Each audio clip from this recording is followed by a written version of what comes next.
नमस्कार। जवाब तो देना होगा में आप सभी का स्वागत है। मैं हूं डॉक्टर अवधेश मिश्रा। छत्तीसगढ़ की सियासत में सबसे ज्यादा जिस बात की चर्चा बीते 1 सालों में हो रही है उसका नाम है प्रधानमंत्री आवास योजना। इस योजना को लेकर जब बीजेपी विपक्ष में थी तो 15 मार्च 2023 तारीख थी जब एक जंगी प्रदर्शन किया गया और जानकारों ने उस दिन ही भविष्यवाणी कर दी थी कि अगर कहीं छत्तीसगढ़ में सत्ता का परिवर्तन हुआ तो ये आंदोलन, ये विषय उसका एक मुख्य आधार बनेगा। और हुआ भी कुछ ऐसा ही कि सत्ता का परिवर्तन हुआ और विष्णुदेव साय सरकार की पहली कैबिनेट में प्रधानमंत्री आवास योजना के नाम पर 18 लाख आवासों की स्वीकृति मिल गई। लेकिन सियासत ऐसी कि अनवरत जारी है, आज दिनांक तक भी इसमें सियासत जारी है। आज इसी विषय पर चर्चा करेंगे, लेकिन इससे पहले देख लीजिए एक खास रिपोर्ट। छत्तीसगढ़ में एक बार फिर पीएम आवास की गूंज। बीजेपी की फ्लैगशिप योजना का जौहर बिखर रहा है। जो वादा था वो पूरा हो रहा है। आज पीएम मोदी ने आवासहीन परिवारों के लिए प्रधानमंत्री आवास की पहली किश्त जारी की है।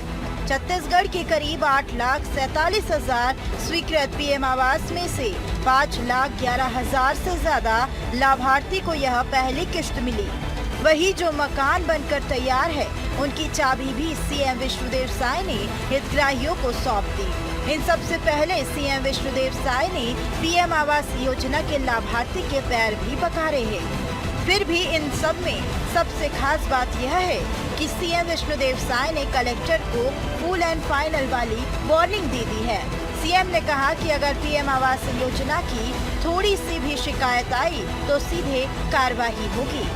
किसी भी जिले में अगर एक भी पैसे का प्रधानमंत्री आवास को लेकर कहीं से भी कोई शिकायत आएगी तो सीधे उस जिले के कलेक्टर के ऊपर कार्रवाई होगी। गौर करने वाली बात तो यह है कि जब 15 मार्च को बीजेपी ने तत्कालीन कांग्रेस सरकार के खिलाफ प्रदर्शन किया था तब उस प्रदर्शन का नाम भी मोर आवास मोर अधिकार ही रहा।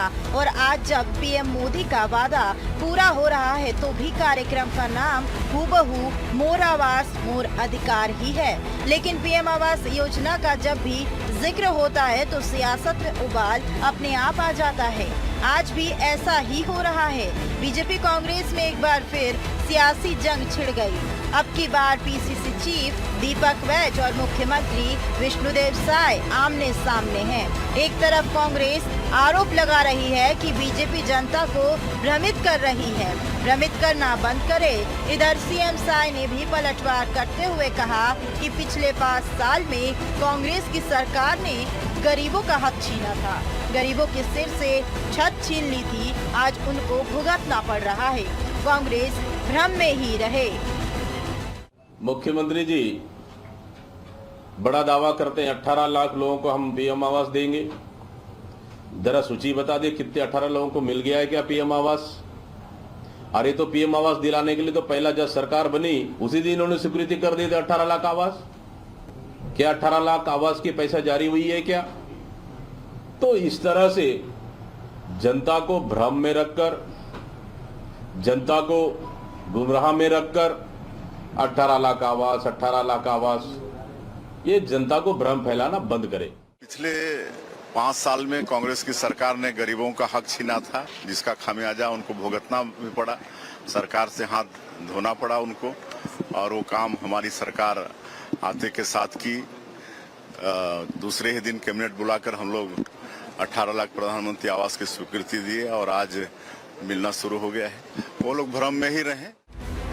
अब पीएम आवास योजना को लेकर सियासत तो पुरानी है, लेकिन आए दिन नए नए तीखे बयान इसमें गाढ़ा सियासी रंग चढ़ा देते हैं। बहरहाल दोनों पक्षों में भिड़ंत है। एक पक्ष का मानना है कि पीएम आवास को लेकर भ्रम फैलाया जा रहा है, तो वहीं दूसरा पक्ष सरकार के खिलाफ इसे गरीबों का सपना करार दे रहा है। लेकिन प्रशासन को लेकर छत्तीसगढ़ की बीजेपी सरकार चिंतित तो दिखती है।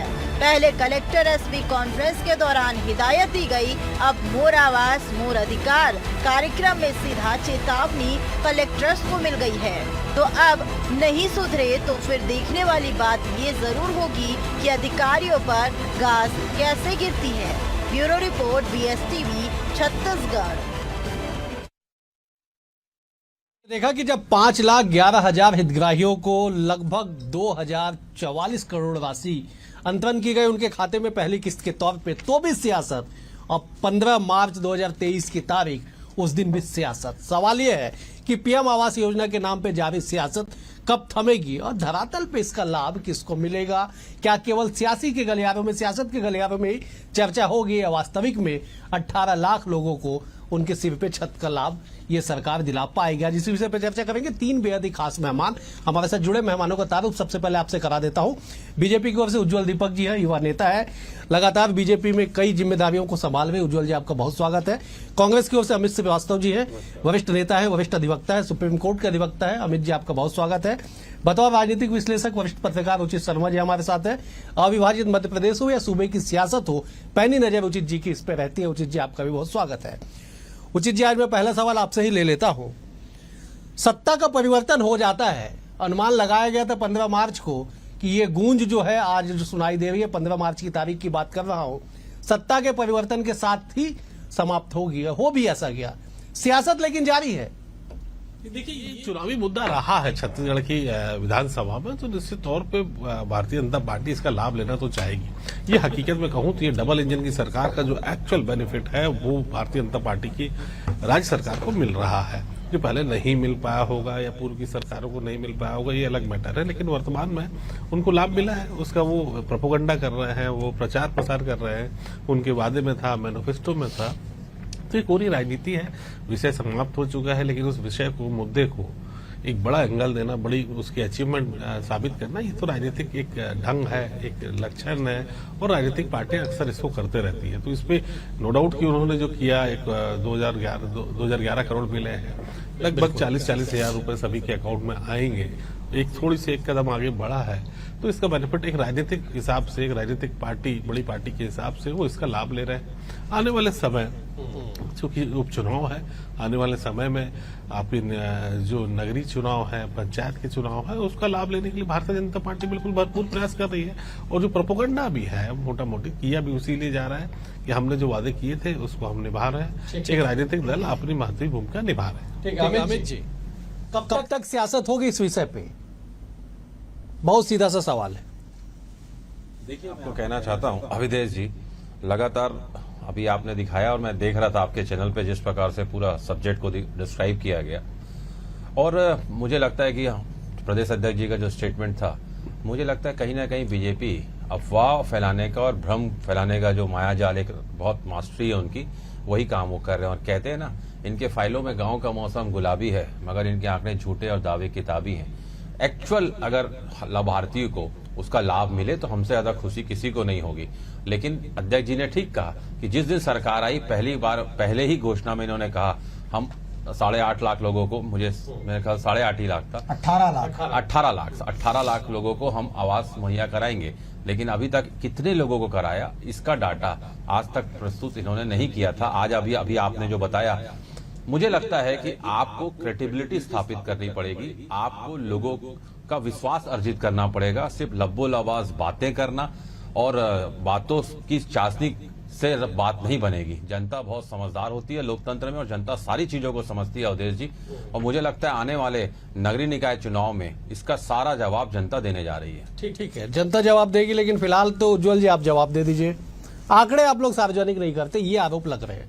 18 लाख को देने का वादा है, लेकिन किन को मिला, इस बात को लेकर सवाल कांग्रेस हमेशा पूछती है। जवाब दे दीजिए आज अमित जी को। अवधेश जी, आज प्रधानमंत्री श्री नरेंद्र मोदी का जन्मदिन है और छत्तीसगढ़ से उनका लंबा जुड़ाव रहा है। यहाँ उन्होंने कार्य किया है, स्कूटर में घूमे हैं, और आज बर्थडे जो उनका है, छत्तीसगढ़ के लाखों करोड़ों लोगों ने उनको जन्मदिवस की बधाई दी। और हम देखते हैं, जब हम कहीं जाते हैं किसी समारोह में, रिटर्न गिफ्ट में उन्होंने 5,11,000 परिवारों को 2,044 करोड़ उनके खाते में डायरेक्ट बेनिफिट के तहत ट्रांसफर किया है। एक और अच्छी बात है, यहाँ पे पूरे देश में 32 लाख आवास स्वीकृत हुए हैं अभी, उसमें से 30% छत्तीसगढ़ को, आप नोट कीजिए, 30% अकेले छत्तीसगढ़ को अलॉकेट हुए हैं, 8.47 लाख। और आज 23,000 शहरी परिवारों को उनके घर की चाबियां दे दी गई। क्या हुआ?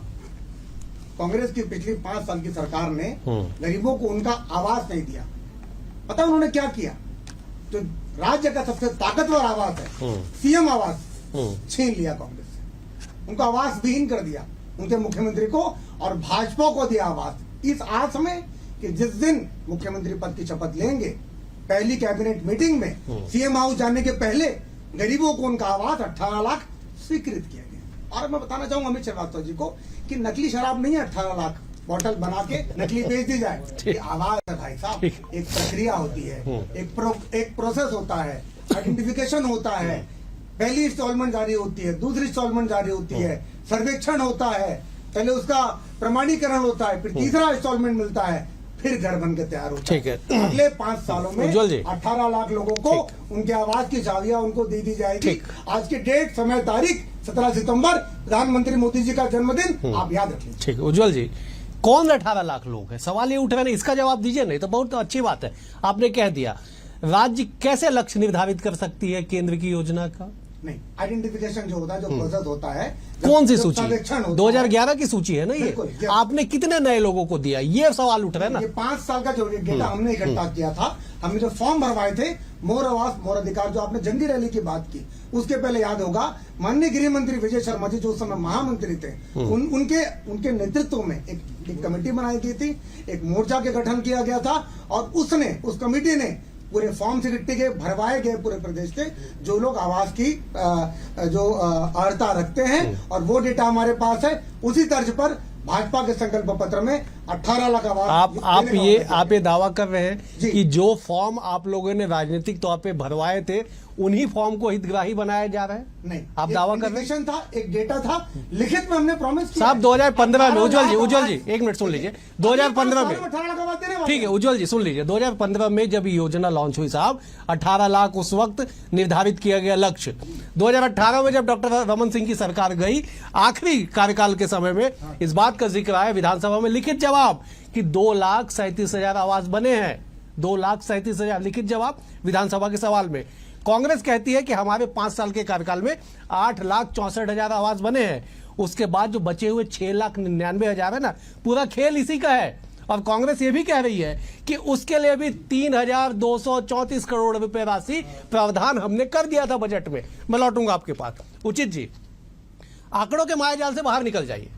एक बड़ी तस्वीर, एक अच्छी तस्वीर कि हितग्राहियों का पैर पखारा गया मुख्यमंत्री के द्वारा।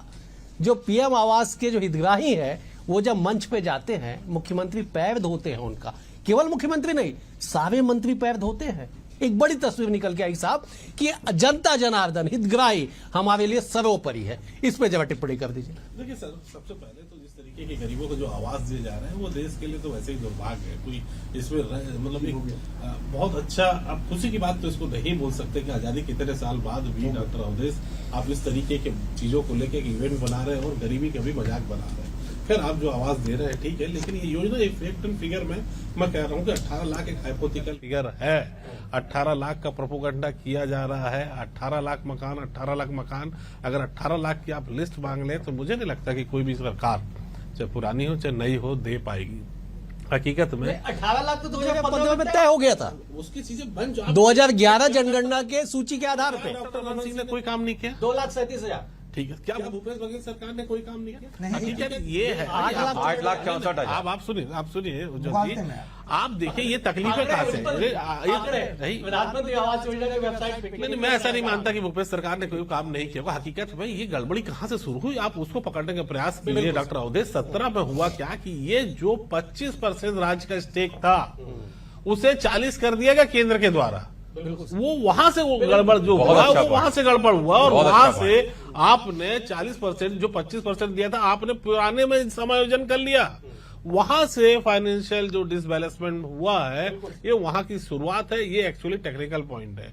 अब हम 18 लाख अब गांव के लोगों को, हमारे देश की जनता को, आवाम को आप 18 लाख कह के तो आप कह ले रहे हैं, एडवांटेज ले रहे हैं। ठीक है, आप मकान दिए, आपने पैसा लेके आए, आपकी केंद्र में सरकार आपने किया, लेकिन हकीकत में ये हाइपोथेटिकल फिगर है डॉक्टर अवधेश। इसे इस तरीके से नहीं, आपकी तो एक सूची जो थी, जिनको दिया जा रहा था, जिनका आवेदन आए थे, हमने उनको दिया। तो इतना वाही लूटने वाली कोई ऐसी बहुत चीजें नजर नहीं आती। राजनीति काफी हो चुकी है। बताना तो पड़ेगा ना साहब, काम करेंगे तो बताना पड़े, जमाना उसी का चल रहा है। कब तक बताएंगे वो भी देख ले। क्या इसको 2028 तक का भी हम आपकी अचीवमेंट मान लें? घर तक, आखिरी चाबी तक, आखिरी ताले तक। ठीक है अमित जी, आंकड़े के माया जाल से हम थोड़ा सा बाहर आ जाते हैं। फैक्ट एंड फिगर, जनता समझदार है, आज के समय में जनता समझदार है, उनको पता है फैक्ट एंड फिगर क्या है। सवाल पॉलिटिकल है, सवाल सियासत का है कि सियासी लाभ कांग्रेस भी लेना चाह रही है, बीजेपी भी लेना चाह रही है, और उन लोगों का क्या जो आज भी प्रतीक्षा सूची में है, क्या होगा उनका? मिर्ची देखिए, अभी हमने जो प्रश्न किया था कि सम्मानित उज्जवल दीपक जी वो बता दें कि किन किन को दिया है। 18 लाख में इन्होंने बता नहीं पाए, पहली चीज। दूसरी चीज आपने पूछा कि क्या आपने जो आवेदन चुनाव के पूर्व लिया था क्या उन हितग्राहियों को मिल रहा है, तो उन्होंने कहा नहीं।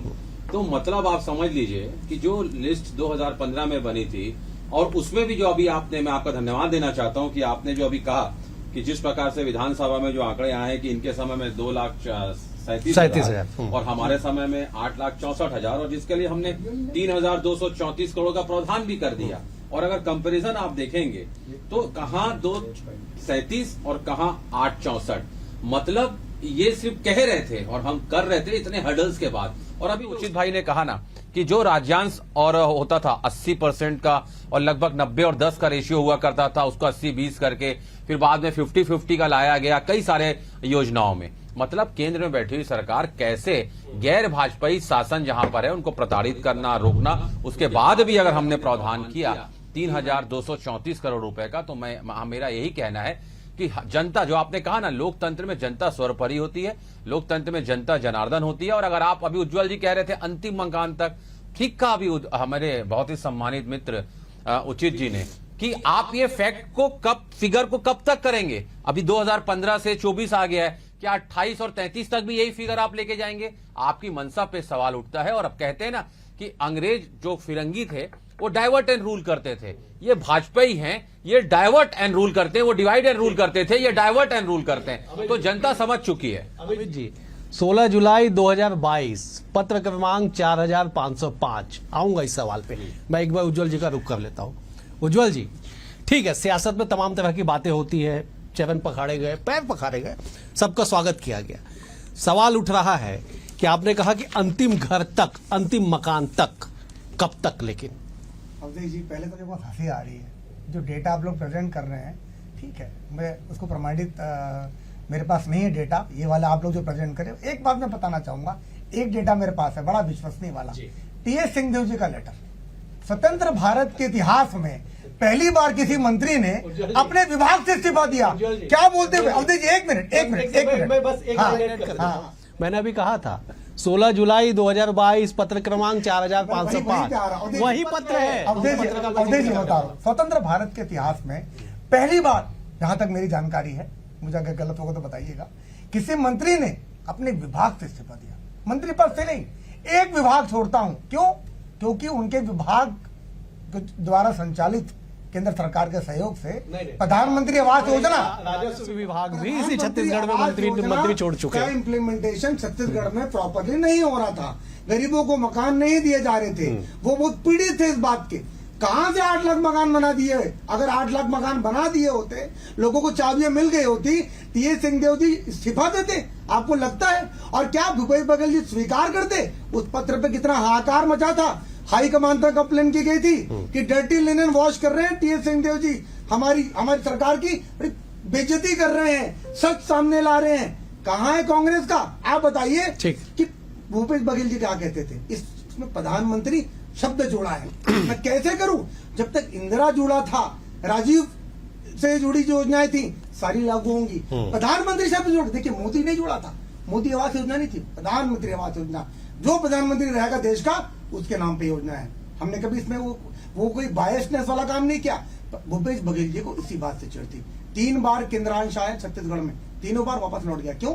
बना ही नहीं पा रहे थे। उनके मंत्री ने इस्तीफा दिया था। मुझे इस बात का जवाब चाहिए, उस लेटर का जवाब चाहिए। कहां से 8 लाख मकान बना दीजिए? मैं बोलता हूँ डेटा झूठ है, अगर वेबसाइट में है तब भी गलत है। नहीं, आप थोड़ा सा कंफ्यूज हो गए। नहीं कंफ्यूज, बिल्कुल 8 लाख नहीं बने। 8,64,000 मकान के लिए 3,234 करोड़ रुपया प्रावधान किया गया, बना नहीं था।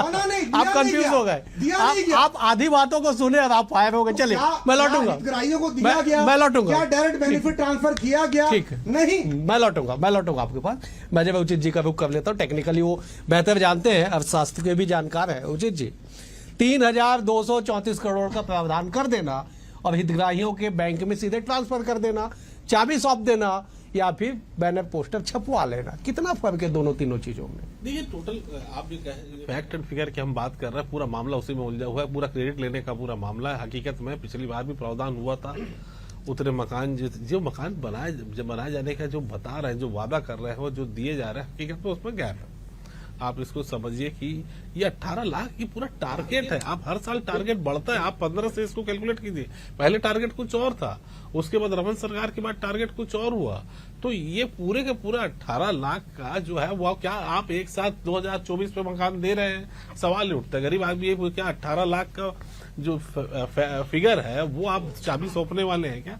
अगर नहीं तो फिर इस तरीके का केवल पूरी 5 साल के भीतर बिल्कुल आप लेकिन ऐसा कहीं लिखा भी नहीं है, आप गौर कीजिएगा।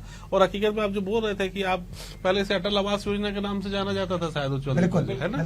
तो इस योजना को अटल आवास से प्रधानमंत्री आवास जो है वो डॉक्टर मनमोहन सिंह ने किया कि उन्होंने बोला कि किसी के नाम, उससे पहले इंदिरा आवास के नाम से जाना तो उस मनमोहन जी ने 2000 के बाद 2004-5 के बाद उन्होंने ये योजना जब लाए तो किसी नाम से न रहे, हम रहे न रहे, मगर ये योजना चलनी चाहिए। तो ये जो कॉन्सेप्ट है जिसका क्रेडिट माफ कीजिएगा उज्ज्वल जी जो आप ले रहे हैं या आपकी सरकार को दे रहा है, अच्छी बात है, आप लीजिएगा, लेकिन हकीकत जो थी जो इस पर सोचा आपके यही तो झूठ फैलाते हैं भाजपा मैंने के। कभी नहीं कहा, एक मिनट, मैंने कभी नहीं कहा कि भाजपा ने किया। मैंने भूपेश बघेल ने इसलिए नहीं किया क्योंकि उसमें इंदिरा राजू का नाम नहीं था। ठीक है अमित जी, जिस पत्र का जिक्र हम कर रहे थे, उज्ज्वल जी ने उस पत्र का पूरा मजमून बता दिया। सब जगह बता दीजिए।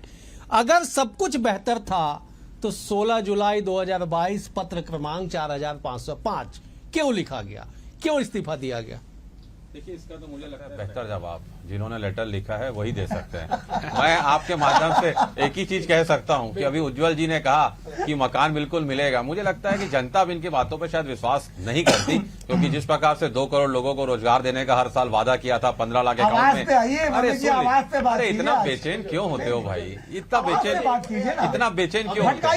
देखिए चिंता मत करिए अमित जी, उन्होंने इस्तीफा क्यों दिया? ठीक है उज्ज्वल जी, हार क्यों मानी? उज्ज्वल जी एक मिनट, उज्ज्वल जी एक मिनट, अमित जी को बोलने दीजिए। अमित जी कंप्लीट करिए आप प्लीज। भटके मत बस। मुझे लगता है कि अवधेश जी, आप अगर हमको डिबेट में बुलाते हैं तो ये आपका प्रोग्रेटिव होना चाहिए कि हमसे क्या बुलवाना है और क्या पूछना है। भाजपा के सम्मानित प्रवक्ता को अधिकार नहीं है कि मुझसे वो प्रश्न करें और मैं लायबल नहीं हूं कि उनका आंसर दूं। भटकाने का भी पहले आपको कोई हक नहीं है ना, ये डिसाइड ये आप करेंगे, ये आप डिसाइड करेंगे। उज्ज्वल जी बिल्कुल सर, बिल्कुल मैं सहमत हूँ। अमित जी मैं सहमत हूँ। तो आप सिखाया पढ़ाइए कि इनको क्या कहना है। अमित जी आप ठीक है मुझे नहीं सिखाएंगे। बिल्कुल सही बिल्कुल उज्ज्वल जी मैं जवाब ले रहा हूँ। अमित जी आप जवाब भी भरेंगे तो ये कहेंगे बदनाम, और एक कत्ल भी करेंगे तो उसकी चर्चाएं नहीं चाहते। यही भाजपा का नहीं अमित जी। अरे सुन लीजिए भाई, आप भी लेके आइए ना, आप भी करिए जो आप चीज आपसे होती नहीं है। अरे आप विषय का बात करना है तो यूनिवर्सिटी जाइए, डिबेट में क्यों आते हैं? सुन लीजिए मेरी बात भाई। जिस प्रकार से मैं कहना चाहता हूं कि मैंने पहले ही कहा कि आप भ्रम और अफवाह पे बात करते हैं, और उज्ज्वल जी ने तो वही बात की कि आधा गिलास भरा आधा खाली है। मैं एक ही चीज कहना चाहता हूं, हम तो खुश होंगे अगर जगदाइयों को मकान मिलेगा, लेकिन उस पर सियासत नहीं होना चाहिए। लेकिन जब इनके पास कुछ कहने के लिए नहीं होता है तो ये इसी प्रकार का टीका टिप्पणी करते हैं। भाजपा के सम्मानित प्रवक्तागण यही इसी टाइप का काम करते हैं। जनता बेहतर समझती है साहब। और जिस प्रकार से मैं एक ही चीज कहना चाहता हूं कि डबल इंजन की सरकार में मैं एक ही निवेदन करना चाहता हूं कि जनता को ट्रबल ना हो, ये मेरी विनती है। ठीक है उज्ज्वल जी अब जवाब दीजिए। Closing statement. पिछले 5 सालों में पूरे देश में पीएम आवास योजना में 2 राज्य थे नॉन परफॉर्मेंस कैटेगरी में। छत्तीसगढ़ कहीं तो नंबर 2 आया था। कहाँ पे? नॉन परफॉर्मेंस में। पहले नंबर पर पश्चिम बंगाल था। ऑब्वियसली जनसंख्या ज्यादा है, क्षेत्र बड़ा है, तो पहले नंबर पे नहीं तो छत्तीसगढ़ नंबर 1 पे आता अगर ज्यादा लोग रहते तो। कहाँ से 8 लाख आवास? थोड़ा सा अगर स्टडी करते, झारखंड, कर्नाटक, उत्तराखंड सबसे बेहतर स्थिति छत्तीसगढ़ की थी। एक मिनट उचित जी नहीं, आपका रिकॉर्ड नहीं चलेगा साहब, आपका रिकॉर्ड नहीं। जो डेटा है वो डेटा है, आप नहीं, आपका रिकॉर्ड नहीं। ठीक है एक मिनट उचित जी कोई डेटा देवे। उचित जी हाँ बिल्कुल इस टाइप के फैक्ट एंड फिगर अपने BS टीवी चैनल के उस पर ना रखें कि आप सेकंड लास्ट आप बोल रहे हैं। भाई मेरा अभी आप तो राहुल गांधी को नंबर 2 सेकंड लास्ट नहीं बोल रहा हूँ, नंबर 2 अभी आप राहुल गांधी को गरिया रहे थे विदेश में नंबर 1 पे पश्चिम बंगाल था, नंबर 2 पे छत्तीसगढ़ था। दूसरा विदेश में गरियाना नहीं, अभी आप छत्तीसगढ़ को गरिया रहे हैं, दूसरा मध्य प्रदेश को गरिया रहे हैं। मैनिपुलेटेड मीडिया ग्रोह के सदस्य इसी टाइप के हो गए हैं, इन्हें पता ही नहीं है कि करना क्या है, बोलना क्या है। मुझे समाप्त करना होगा। इशारा हो गया उज्जवल जी, पूरे परिवार की ठीक है मौत हुई थी। उज्जवल जी, दीक्षारथ सूची में नाम था। उज्जवल जी मुझे समाप्त कर, मुझे समाप्त करना होगा। कहां से फिगर ला रहे कुल आप तीनों, ठीक है अमित जी मैं समाप्त कर आप तीनों मेहमानों का बेहद शुक्रिया। कुल मिलाकर समय का अभाव है, आप तीनों मेहमानों का बेहद शुक्रिया। अमित जी आपका शुक्रिया, उज्जवल जी आपका शुक्रिया, उचित जी आपका भी शुक्रिया। कुल मिला के ये है कि PM आवास योजना के नाम पे जारी सियासत कब तक चलेगी, इसके लिए थोड़ा सा इंतजार करना होगा, लेकिन अंतिम निर्णय जनता जनार्दन का होगा। आज के लिए इतना ही, कल एक और विषय के साथ होगी मुलाकात, तब तक के लिए नमस्कार।